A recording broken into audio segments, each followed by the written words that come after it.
ये कोई बात नहीं होती है। आप जब भी आते हो ना, थोड़े से टाइम के लिए आते हो ना, अच्छे से टाइम स्पेंड हो पाता है ना, हम लोग बातें कर पाते हैं। आप ना अगली बार आओगे तो टाइम निकाल के आना। देखो बहन के घर इतनी ही देर रुका जाता है, इससे ज़्यादा नहीं। पर तुम इतनी ज़िद कर रही हो तो हम अगली बार आएँगे और पूरा दिन, ठीक है? चलिए।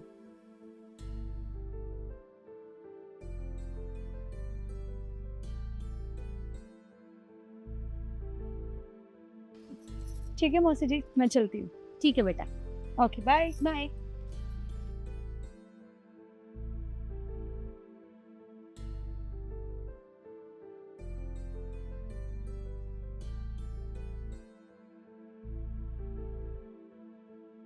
चले मम्मी जी।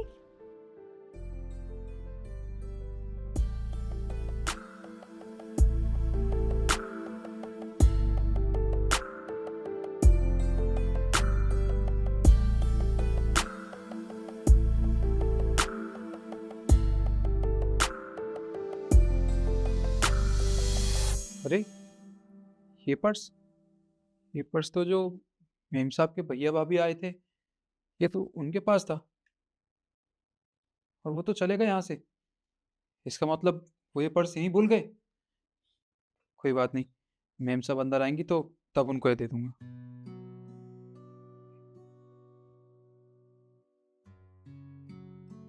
जी मेम साहब, वो छोटी मेम साहब के भैया भाभी आए थे ना, तो वो अपना पर्स यहाँ भूल गई है भाभी जी। तो ये मैं देने आया था, वो कप उठाने आया था तो मुझे दिख गया। ठीक है, तुम जाओ। जी। ईशु बेटा, अपनी भाभी के पास फोन कर दे कि पर्स यहीं पर रह गया है, कभी खामखा चिंता करने लगे। सही कह रहे हो मम्मी जी आप। भाभी भी ना भुलक्कड़ ही है, जहाँ भी जाती है कुछ ना कुछ छोड़ के ही आती है। ये तो शुक्र है कि हमारे घर पे पर्स रह गया था, बाहर रह जाता तो।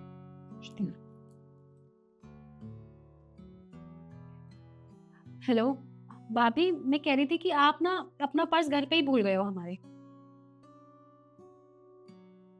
ठीक है, 20,000 रुपए है ना, कोई बात नहीं, मैं संभाल के रखूंगी, आप आ जाना थोड़ी देर में।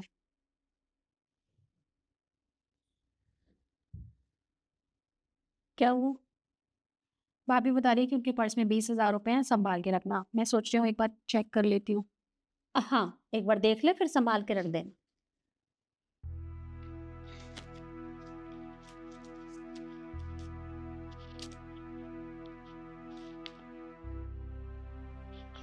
मम्मी जी, भाभी ने बोला था कि 20,000 रुपए है, पर इसमें तो 15,000 रुपए है।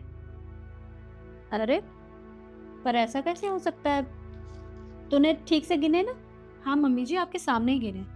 मुझे ऐसा लगता है ना, ये इस राजू का काम है। पक्का इसी ने चुराए होंगे, क्योंकि ये पर्स ना मम्मी जी उसी को ही मिला है। अरे नहीं बेटा, तू कैसी बातें कर रही है? वो हमारे घर में काम करता है, पर चोर नहीं है। उसने आज तक चोरी नहीं की। मम्मी जी आज तक नहीं की होगी, मैंने मान लिया, पर आज की है, आपको ये मानना पड़ेगा। अरे गरीब है, कितने ही पैसे कमा लेता है यहाँ पे।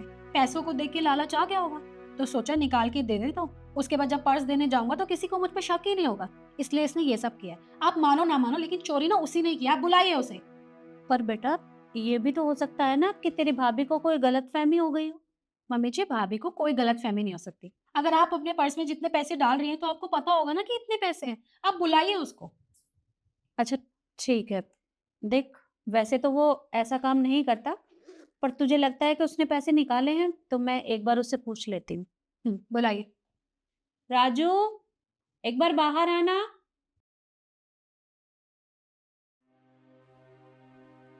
जी मेम साहब, बुलाया आपने? हाँ राजू, देखो मेरी बात का बुरा मत मानना, पर क्या तुमने पर्स में से पैसे निकाले हैं 5,000 रुपए? मेम साहब, ऐसा कैसे हो सकता है? मैंने इसमें से कोई पैसे नहीं निकाले।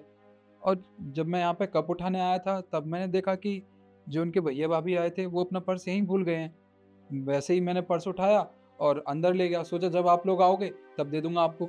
मैंने पर्स खोल के भी नहीं देखा कि इसमें कितने पैसे थे या नहीं। झूठ बोलने की कोई जरूरत नहीं। मुझे बहुत अच्छे से पता है कि पैसे तुमने ही निकाले और तुमने ही चोरी किए, क्योंकि तुम्हारे अलावा ना इस घर में कोई है नहीं, और हम लोग बाहर गए थे उन्हें बाय करते। तो इस पर्स में से पैसे तुमने निकाले। हम चोरी कर नहीं सकते क्योंकि हम तो बाहर थे, और वैसे भी हम अपने घर में ही चोरी क्यों करेंगे। तो बचा कौन? तुम। और तुम 2 कौड़ी के ना नौकर ही हो यहाँ पे। पैसे देख के लालच आ गया होगा, तो तुमने सोचा चुरा लेता हूँ, उसके बाद मदद कर दूंगा, मुझ पे तो शक जाएगा ही नहीं। देखो बेटा, इसकी भाभी ने कहा है कि पर्स में 20,000 रुपए थे, पर अभी सिर्फ 15,000 रुपए हैं। अगर तुमने लिए हैं तो तुम बता दो, हम गुस्सा नहीं करेंगे। हम सभी कैसी बातें कर रही हैं आप? भला मैं चोरी क्यों करूंगा? और इस घर में तो काफ़ी सालों से काम करता हूँ मैं। अरे 10 साल का था जब इस घर में आया था, तब से लेके अब तक इस घर में काम कर रहा हूँ। इस घर ने मुझे परिवार के सदस्य की तरह समझा है। मैं अपने परिवार में ही चोरी क्यों करूँगा मेम साहब? अगर मुझे पैसे चाहिए होते तो मैं आपसे मांग लेता। मैं सच कह रहा हूँ, मैं कसम खा के कह रहा हूँ, मैंने पैसे नहीं चुराए। एक तो चोरी करते हो और ऊपर से कसम खाते हो। चुपचाप 5,000 रुपए दे दो, वरना तुम सोच नहीं सकते कि मैं तुम्हारे साथ क्या करूंगी। तुम्हारी सैलरी में से पैसे काटूंगी, समझ में आई? देख बेटा, बात समझने की कोशिश कर। अगर घर की बात होती तो हम तुझे कुछ नहीं कहते, लेकिन बात रिश्तेदारी की है। अरे खामा 5,000 रुपए के चक्कर में रिश्तेदारी खराब हो जाएगी। तूने लिए हैं तो तू बता दे। मेम साहब, मैं कैसे साबित करूं कि मैंने इस पर्स में से कोई पैसे नहीं चुराए हैं? अरे पैसे चुरा के भला मैं करूंगा क्या? मैं तो अपना काम कर रहा था, मैंने देखा पर्स पड़ा हुआ है यहाँ पे, मैं अंदर लेके चला गया। मैंने खोल के भी नहीं देखा। आप मेरा विश्वास क्यों नहीं कर रहे हैं? ठीक है, मत मानो तुम, लेकिन पूरे 5,000 रुपए ना तुम्हारी सैलरी से काटूंगी मैं, समझ में आई? क्योंकि मैं बहुत अच्छे से जानती हूँ कि तुमने चोरी की है। कोई बात नहीं, मत मानो। ये कैसी बातें कर रही हैं आप? देखिए, मुझे तो 10,000 रुपये महीना मिलता है।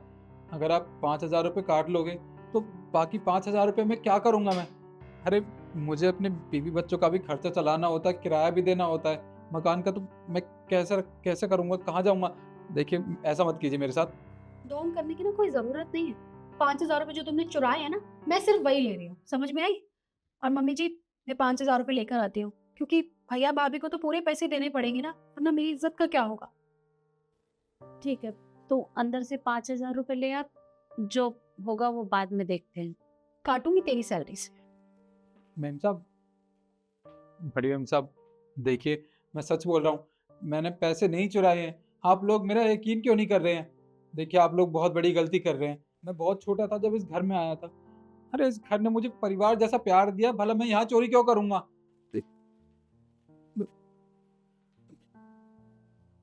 मेम साहब, मेम साहब, मेरी बात सुनिए मेम साहब। 5,000 रुपये में क्या करूँगा मैं?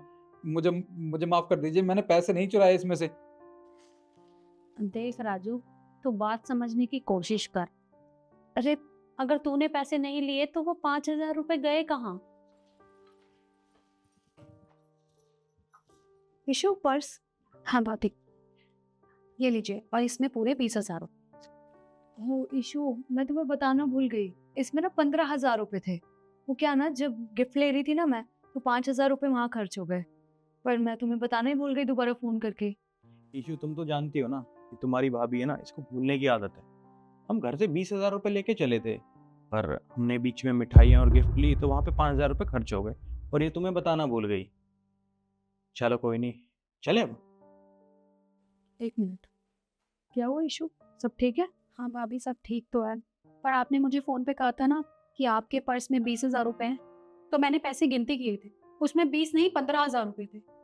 तो मैंने सोचा कि राजू ने चोरी कर ली होंगे, मैंने इस पे चोरी का इल्जाम लगा दिया और पता नहीं से क्या क्या सुना दिया।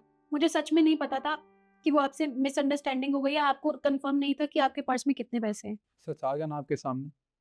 अरे मैं कितना कहता रहा कि मैंने पैसे नहीं चुराए थे पर्स में से, और आपने आपने मेरी एक भी बात नहीं सुनी और मुझ पर चोरी का झूठा इल्ज़ाम लगा दिया, आप दोनों ने। और आपने तो मुझ पर हाथ भी उठा दिया। हेम साहब, 10 साल का था जब इस घर में आया था। इस घर ने मुझे परिवार की तरह प्यार दिया, और आपने आपने चंद सेकंड में मुझ पर चोरी का इल्ज़ाम लगा दिया। एक बार भी नहीं सोचा मेरे बारे में। देखो राजू, प्लीज तुम माफ कर दो, मैं मानती हूँ मुझसे बहुत बड़ी गलती हुई है, मुझे तुम पे हाथ भी नहीं उठाना चाहिए था। प्लीज एक मौका दे दो, मैं आइंदा कभी तुम पे कभी शक नहीं करूंगी, प्लीज। हेम साहब, अब बात माफ़ी की नहीं रह गई है, अब बात इज्जत की है। और जिस घर में मेरी इज्जत नहीं है, जिस घर में मुझ पे हाथ उठाया जाता है, मुझ पे चोरी का इल्ज़ाम लगाया जाता है ना, उस घर में मैं एक सेकंड भी रुकना पसंद नहीं करता। आपका बहुत बहुत धन्यवाद, जो इतने सालों तक आपने मुझे परिवार जैसा प्यार दिया। पर अब यहाँ मैं बिल्कुल नहीं रुक सकता। आप किसी और को देख लेना मेरी जगह पे। अब मैं यहाँ से चलता हूँ। राजू, राजू मेरी बात तो सुन राजू।